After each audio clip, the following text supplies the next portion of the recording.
সরকারি হিসেবে যুক্ত হচ্ছে না, যেটা সরকারের কাছে যাচ্ছে না, সরকারের বাইরে যেটা নেওয়া হচ্ছে সেটা অবশ্যই চাঁদা। একদিকে জনাব তারেক রহমান ওনার পজিটিভ এনার্জি দিয়ে ওনার পরিকল্পনার মাধ্যমে দেশটাকে এগিয়ে নিয়ে যাওয়ার জন্য চেষ্টা করতেছেন দেশে আসার পর থেকে। অন্যদিকে ওনার ক্যাবিনেটের কিছু মন্ত্রী মানে যা তা মন্তব্য করতেছে, যা তা কথা বলতেছে। যেমন আমার কিছু বিষয়ে এই যে গত কয়েকদিনে এই যে ক্রীড়া প্রতিমন্ত্রী আমিনুল হক, যিনি একদম সংবাদ সম্মেলনে সরাসরি একজনকে ফোন করে বলেছেন এই যে কালকা থেকে সাংবাদিকরা যাবে, এটা আমার পছন্দ হয়নি। ভাই যে কোনো একটা প্রসেস আছে, হ্যাঁ, ওনারা অন্যায় করেছে, সাংবাদিকদের ওখানে আপনার বিসিবিতে প্রবেশাধিকার নিষেধাজ্ঞা দিয়েছে, সেটা আপনারা কথা বলার মাধ্যমে, সেটা আলোচনার মাধ্যমে সেটা সমাধান করা যাবে। কিন্তু আপনি সরাসরি এভাবে যে সিঙ্গামের মতো এভাবে, এগুলো তো ভাই অফিসিয়াল ল্যাঙ্গুয়েজ। আপনি যেহেতু একজন অফিসিয়াল দায়িত্বপ্রাপ্ত, তো আপনি তো এরকম ভাবে বলতে পারেন না, আপনি সাধারণ মানুষের মতো বলতে পারেন না। আবার অনেকে এটাকে বাহাবা দিচ্ছেন, তো আমার মতে যেটা সেটা আমার খারাপ লেগেছে, এটা আমি বললাম। আর দ্বিতীয়ত হচ্ছে এই যে সড়ক ও সেতু মন্ত্রী যিনি বা যোগাযোগ মন্ত্রী যিনি, যে সান্দার যে উনি ডেফিনেশন যেটা দিয়েছেন, তো এটা আসলে কতটুকু যুক্তিযুক্ত? আমার কথা হচ্ছে যেখানে যার পাওয়ার আছে বা বর্তমান সরকার, আপনার হচ্ছে বিএনপি সরকার, বা যে এলাকার মধ্যে যে এমপি আছে, যে দলের এমপি, ওই এলাকায় যদি কেউ চাঁদা নেয়, তো এখানে সাধারণ মানুষের কি না বলার কোনো ক্ষমতা আছে? তো এখানে এটা তো এক প্রকার সমঝোতা। এই যে আপনার ভয় দেখিয়ে মুখ বন্ধ করে দেওয়া, এটা তো সমঝোতা। এই যে বিভিন্ন পণ্যবাহী ট্রাক থেকে যে ৫০০ টাকা ১,০০০ টাকা করে বিভিন্ন জায়গায় জায়গায় চাঁদা নেওয়া হয়, এটা তো সমঝোতা। কারণ এটা আপনি চাঁদা না দিলে তো ওই ট্রাকটা সামনের দিকে যাবে না। এগুলো তো কোনো জায়গায় লিখিত নাই, বা ওই ট্রাক ড্রাইভার তো কাউকে অভিযোগ করতে পারবে না বইয়ে। কারণ সে যদি অভিযোগ করে তাহলে সে তো আগামীকালকে সে আর এই রুট দিয়ে সে যাতায়াত করতে পারবে না, তার একটা অসুবিধা হয়ে যাবে। তো এটাও তো সমঝোতা। তো এই সমঝোতা, এটা কি চাঁদা হবে না? চাঁদা মানে চাঁদা, যেটাই নেন না কেন চাঁদা। এটাকে সবগুলো চাঁদা হিসেবে বিবেচিত করতে হবে, যেগুলো হচ্ছে সরকারি আপনার হিসাবে যুক্ত হবে না। যেমন হচ্ছে আমাদের সাতকানির মধ্যেও এখন বন্ধ হবে কিনা জানি না, বিভিন্ন জায়গায় হচ্ছে বিভিন্ন ধরনের একটা একটা টোকেন দিত, ওই টোকেনটার মাধ্যমে ১০ টাকা ২০ টাকা করে প্রতিটা গাড়ি থেকে নেওয়া হতো।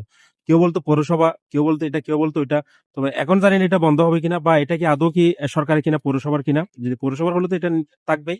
তবে আমার কেন জানি মনে হয় এই আরো বিভিন্ন জায়গায় এগুলো দেখেছি, এই ধরনের এগুলো যদি বন্ধ হয় আর কি। এরপর হচ্ছে যে মুক্তিযুদ্ধ বিষয়ক মন্ত্রী মেজর হাফিজুর রহমান, উনি উনি কি বলেছেন যে গণভোটে হা না দিলে, হা না বললে ইউনিট সরকার নির্বাচনে দিত না। আমার মাঝে মধ্যে মনে হয় যারা রাজনীতি করে বা যারা হচ্ছে এমপি মন্ত্রী হয়, তাদের মনে হয় আইকিউ লেভেল একদম জিরো হয়ে যায়। এটা কেন যায়, এটা আমার ওপিনিয়ন। তাহলে যে এই সমস্ত আজগবি মন্তব্য এগুলো কেমনে করে? এগুলো কি আপনার প্রকাশ্যে বলার মতো কথা? আমি বললাম যে ঠিক আছে, আপনার মনে মনে এটাই চিন্তা করেছেন, তাই বলে কি এগুলো প্রকাশ্যে বলার মতো কথা? এগুলো দলের ভাবমূর্তি ঠিক থাকে? নাকি তারা মন্ত্রী হওয়ার পরে তাদেরকে হচ্ছে মানে প্রতীক আপ্যায়ন করা হয়, ওইটা খাওয়ার পরে তারা সত্যিটা বলে দেয়, এমনও হতে পারে। যে শুরুতে যদি আপনারা এই ধরনের কাজগুলো করেন, তারেক রহমান একজন আসলে কিছু করতে পারবে না। এখানে আমাদের দেশে যুগে যুগে এরকম অনেকেই চেষ্টা করেছে, অথবা অনেকেই চেয়েছে দেশটাকে পরিবর্তন করার জন্য, কিন্তু পারেনি। কারণ হচ্ছে এই যে আপনার সার্কেলের আশেপাশে যারা থাকে, আপনাকে যারা নিয়ন্ত্রণ করে, বা আপনার অধীনে যারা থাকে, বা আপনার উপরে যারা থাকে, এই যে তাদের কারণে বিভিন্ন সময় অনেকে চেয়েছে, কিন্তু এমন না যে কেউ চায়নি। বিভিন্ন মন্ত্রী, বিভিন্ন নেতা, আমি বলবো না যে একদম প্রধানমন্ত্রী হিসেবে সবাই চেয়েছেন এমন না, কিন্তু ওই প্রধানমন্ত্রীর আন্ডারে যারা আপনার ক্যাবিনেটে ছিল, তাদের মধ্যে অনেকেই চেয়েছেন যার যার অবস্থান থেকে অন্তপক্ষে শেষ সব থাকতে, কিন্তু পারেনি উপরের চাপে, বা আপনার নিচে যারা আছে তাদের হচ্ছে গুটি সালের কারণে, দাবার সালের কারণে অনেকে পারেনি। তো এখানে জনাব তারেক রহমান একজন আসলে কিছুই হবে না। ওনার যদি এই যে দায়িত্ব প্রাপ্তরা যারা, বিশেষ করে এই যে আমি মেজর হাফিজ বলবো, ওনার মতো একজন সিনিয়র মানুষ যদি উনি এই ধরনের মন্তব্য করেন, আমিনুল হক হয়তো ঠিক আছে, উনি এখনো ওনার অভিজ্ঞতা নাই এই বিষয়ে, তারপরে বলবো ওনাকে অভিজ্ঞতা না থাকলে অভিজ্ঞতা যাদের আছে তাদের কাছ থেকে একটু আপনার বুদ্ধি পরামর্শ নিবেন কিভাবে এগুলো চালাতে হবে। আপনি সরাসরি এভাবে আপনার সংবাদ সম্মেলনের সরাসরি আপনি কাউকে ফোন করে বলতে পারেন না এই কালকে থেকে এরা যাবে, দেখি ভাই মানে মানে গর্ব কোনো মানে ঝগড়াঝাটি যে কালকে থেকে যাবে, কালকে থেকে হয়ে যাবে না, এভাবে হবে না। এগুলো যদি করেন না, সাধারণ মানুষ এমনিতে তো আপনাদের ওই যে একটা ট্যাগ লাগিয়ে দেওয়া হয়েছে আগে থেকেই, তো এখন ওই ওই ট্যাগিংটা কিন্তু আস্তে আস্তে আরো বৃদ্ধি পাবে।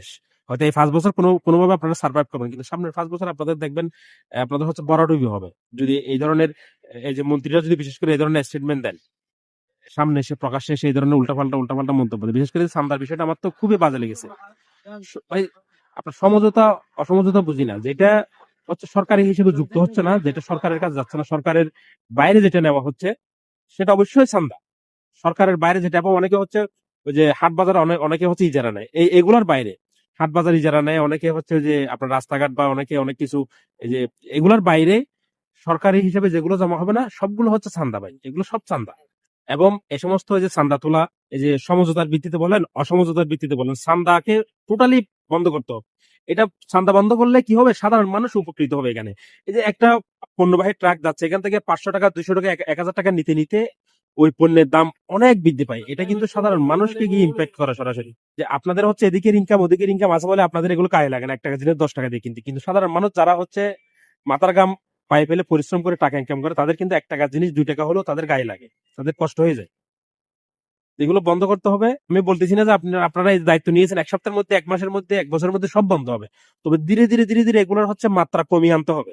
একদম যাতে আস্তে আস্তে একজনকে দেখে একজনের শাস্তি দেখে আরেকজন যাতে শিক্ষা পায়, এই ধরনের কার্যকলাপ করতে না পারে। ধীরে ধীরে। কিন্তু আপনারা শুরুতে যদি এগুলোকে প্রশ্রয় দেওয়ার মতো মন্তব্য করেন, তাহলে তো আরো বেশি বৃদ্ধি পাবে এগুলা। আরো উৎসাহিত হবে যারা অন্যায়কারীরা।